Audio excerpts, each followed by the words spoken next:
Everyone has some bad habits, whether it's smoking or drinking or stealing old ladies' frames from them and then pushing them over on a bed of nails, and when they go, you go, oh, you're not as spiritually enlightened as Indian gurus are. Everyone's got them. The question is, how do you break them? And there's millions of techniques out there that probably all work, but the underlying current that happens in your subconscious mind of the reason that you accumulated these bad habits in the first place is because you're not doing something that is making you progress in life. That's pretty much the long and the short of it. Anyway, that's the end of the video. I'll see you next week. How good would that be? Just like this tiny little gem. There you go, just a little feast like you're a little Soviet prisoner, and one more day of life and for more torture. Because that's basically what you're doing here. If you click on this, just be like, how do I get out of the gulag of my mind? Well, yeah, that's pretty much the same thing, isn't it? I live in Australia. I suffer just as much as those in gulags in 1947. I bet you there's a lot of people out there thinking, well, it's true, you can trivialise it all you want, but social anxiety is just as bad. So, there's a bunch of techniques that you can use. Say that you want to quit smoking. There's a billion videos out there on YouTube on how to quit smoking, and I'll be doing one of them purely to get the views. But I just want to talk about the main underlying current today, which is that the reason that these habits started to accumulate and get a grip of your life, I don't know what it is. You smoke too much weed, obviously, because as soon as you say that, it's going to be, weed is not a bad habit, it's medicine, makes you better, makes you more creative. No. Read some studies on it. Just because it's not as bad as alcohol, that's such a stupid quote. I'm sorry, just because I released that video of Friendly Shorties, as always, this huge avalanche of stoners go, it's not me that's got a problem, it's you. You have a problem with stereotyping people. No, I don't. It's made me money. Has weed made you money? Yeah, man, because I'm a dealer. Well, good. Keep going then. These things, the reason that you do these things is because you're trying to escape your life. That's what you're doing. With most of things, like drugs, gambling, anything, this is the way that you classify a bad habit. Something that is detracting you from improving in life. Something that makes you improve in life. So a good habit, for instance, is going to the gym or reading. These things are good habits, clearly. Because it doesn't matter, like overall, it is going to help you with the rest of your life. If you've got a fit body, your brain is oxygenated, so you're able to stay longer focused on your tasks and studying. All these things are interconnected and help. Same thing with drinking a lot. If you drink, you're out for the next 2 days, probably for the next week, before your brain fully recovers from, what the fuck was that? Why was there just this small army of, I don't know, like Rwandan mercenaries that just came in and went and killed a bunch of grey matter cells? What the fuck just went on? It's going to take a while for your brain to get back on track, like it has in Rwanda, where everything's fine now, nobody has any emotional scars, according to the president. So, long live that guy. Actually, he seems pretty cool. So nerdy, though. Here's the tip. You can wear contact lenses. Hello, third world country. So. Let's talk about that. Let's talk about the key underlying issue, which is, obviously you're always going to have some bad habits that you should be working towards, and those techniques will help you with that. But the underlying current is that if you get something that is bigger in your life, something that you're moving towards, a lot of these bad habits just naturally melt away. Because in order to achieve that goal, you have to start attaining all of these good habits to keep yourself sustained and in the right mind frame to achieve that goal in the first place. So instead of smoking, you think, well, that just made me feel depressed for the next 20 minutes, so maybe I'll be doing less of that and more of celery smoothie. And then that makes you feel better, and as a result, you are able, it's that positive spiral, right? It's just like, are you going upwards in life or are you going downwards? Because each bad habit that you accumulate usually attracts more bad habits, and each good habit that you accumulate attracts more good habits. And the way that you get on path of that is to think of something bigger. Something for your life that you want so that you can move towards that. And in the process of that, you grow as a human being, and you also are contributing to other people along the way, usually when you attain that goal. For instance, when I made these videos, I was only thinking, yeah, maybe this will help a lot of people understand the political system in Australia. Not these videos, the other ones. You know what I'm talking about, don't you? There'll probably be about 1,000 people on here going like, no, I'm from Canada, what the fuck's this all about? Well, just this isn't for you then, move along. Stay on this one though. But I didn't think that, you know, it would employ a bunch of people, which is clearly what it's done already. I didn't think that we would be clearly and evidently affecting marginal seats in the country. That's huge, right? There's all these positive impacts that are happening from attaining something and really dedicating yourself towards it. And as a result of that, your impact starts to spread out as well. And you get addicted to the feeling of doing good things. And as a result, more good things happen to you. That's what I'm talking about with that positive spiral going upwards. Whereas when you go downwards and then you sit there and go, I'm drinking, why am I so depressed? I'm just anxious, maybe I should smoke some weed to take that out. And then like, oh my God, I just don't feel like doing anything. I wonder what that's, it definitely couldn't be the weed. It's definitely not that. I blame Bill O'Reilly not being on Fox News anymore. That's what used to keep me going. Yeah, sure, there's everything else, isn't it, guys? So, if you don't know what you want out of life, because that's the most frequent thing that you constantly get, I don't know what I want. If you know what you want, you've probably already seen this happen in your life, because you've probably started exercising more and you've probably started reading more. And you know that feeling that you get when you read of like, it actually feels like your brain has just been like, yes, come on, one more rep, do it makes. That's how your brain feels afterwards. Your brain feels worked out. You can see it with dogs. They say all the time, you know when you get a dog on one of those things where they have to chew their own legs so they can't really run for a few days? Not one of those collar things, you know, something on their legs so they can't run. So vets tell you, instead of that, teach them some tricks because you're working out the brain and that makes them mentally tired so they don't just sit there being like, this is the worst week of my life. I can't even rub my own anus. What's the point of living anymore? Yeah, you get rid of all of that by exercising the mind. That's what happens when you read. So you not only get that nice feeling, but you also get more knowledge, which helps you in your life. Look, I don't need to explain the benefits of reading. You should have learned that from Happy Harold, that little giraffe that comes up every now and then and goes, hey kid, you just wanna, can I say your willy?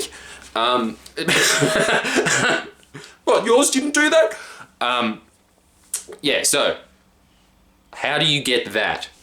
So the thing is, what I want you to do, and I was hinting towards this in the last video and then I started running out of battery, but this isn't a problem this time. I've got 4 bars, just for anybody who's wanting to know that playing at home. That's the game show. How many bars on the battery? Diddly diddly diddly. That's basically as interesting as Family Feud. If you have a problem, and you know that you have a problem in life, whether it's something to do with your relationship, whether it's to do something with how you're dealing with your kids or your family, or what's going on with you, or you're a fat shit. There's all these different problems, right, that you could go and research right now, and that becomes a goal. Just make that it, because that will spiral up. You will get addicted to the feeling of accomplishing things, and then that becomes a perpetual habit in the rest of your life, as opposed to those people that just keep accumulating bad habits because they're distracting themselves from the fact that they're alive. That's pretty much it. A good habit is something that makes you realize that you're alive and that your time is finite, and so you should be squeezing everything you possibly can out of every second of life, while the other things are just like, well, yeah, I'm just pretty fucked up now. Get that bloody boy. Get that bloody boy. That stuff is obviously a bad habit, because on top of all of that, as I've said before, you're a human being in a developed nation. You have infinite resources at your disposal right now that could be helping you help other people and also enrich yourself at the same time. Win-win. But most people in these developed nations just go, well, I've got the freedom to get fucked up. And they do that instead. What a waste of human consciousness. So that's it. If you have all of these bad habits, what I suggest is that you just get one good habit. And then after that, a lot of these bad habits will melt away. Not all of them. I'm still a social smoker. God, I wish I didn't do that. I've got the same thing as Obama. I'm 95% cured. Most of the time, when someone goes, you want a ciggy? I'm just like, nah, that's all right. That's fine. I've got to get up and do yoga tomorrow. Because you feel, look, I'm at the point now where I'm so sensitive to bad habits that even smoking one cigarette, it fucks me up for half a day. I feel tired and my hands feel all clammy the next day. And also because I'm a middle-aged housewife, I'm just like, oh God, I can feel the wrinkles coming on. But 5% of the time, when someone says, you want a drag? I go, well, I don't want to look uncool. And then I take some. Because once that's in your brain, it's really fucking hard to get rid of it. But how much better is that than other people that are just like, oh, it's my second pack today. I mean, they say that it kills you. I'm 56 and I'm fine. Yeah, fuck my lung. It's slowly melting away over time. That's a better thing anyway. Because even if you do get rid of the habit of smoking, say, fully, after that, you're probably just going to apply something else that distracts you from your life. Maybe you'll start watching more TV. Maybe you'll start reading shit books that have no quality. No one's going to be doing that. You'll just go on Sportsbet. That's basically what will happen. Welcome to Australia, Canada. To the Canadians that were listening before, in case you didn't get that reference. And if you didn't get that reference, then maybe there's something wrong with you. Or maybe it's just the fact that I skipped 20 sentences just then. It's weird, give or take. So that's what so it's the thing of like, once you get rid of one habit, you need to replace it with something else. And so if you already have in your mind something that you can strive towards, then when you replace that habit with something else, that habit will be a good thing that will help you strive towards that even more. And that's what you start to learn after a while, is it's not actually attaining the goal that makes you happy. In fact, it doesn't at all. There's been points in my life in the last couple of years, things that I never thought I'd actually achieve. Like, you write down the goals every day and you're like, yeah, because they say that it happens, but you don't actually think that it does, but it actually does work like that because your brain just keeps going like, no, just focus on this, like in the Terminator, it just goes like, irrelevant, hanging out with stoners that are just talking about bum fights all the time, focus on making more videos.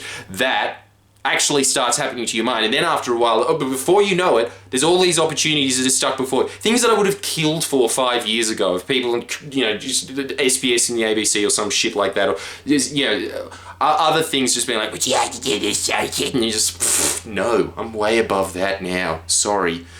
This isn't 2003 anymore, that's not that cool having a 5-minute slot on iView. But these things, and other things are like, how would you, KFC, would you like to do that? Popcorn chicken? Yeah, popcorn chicken's mad, but I don't want to perpetuate that. There's all these things that happen to you that you think mad, but it doesn't actually, once it's in front of you, it's just like, nah. Because you've grown as a human being as a result, and so those little small materialistic things, they don't actually burden you. They're not this thing that makes you feel good anymore. It was actually the process of becoming the person where people are actually interested in sponsoring you. Evil corporations are interested in sponsoring you. That's the fun part. The fun part is becoming something better.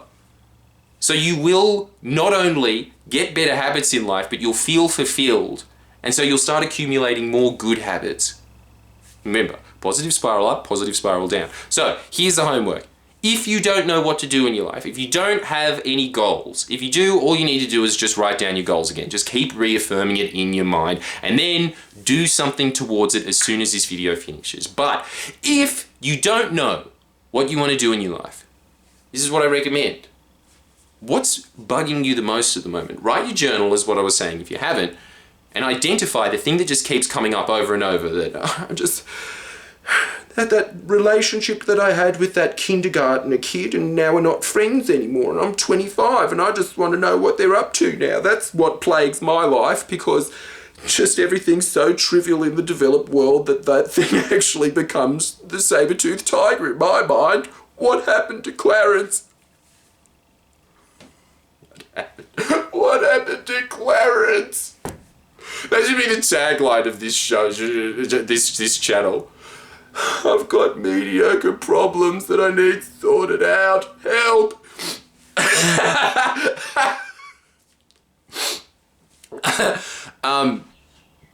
Clarence!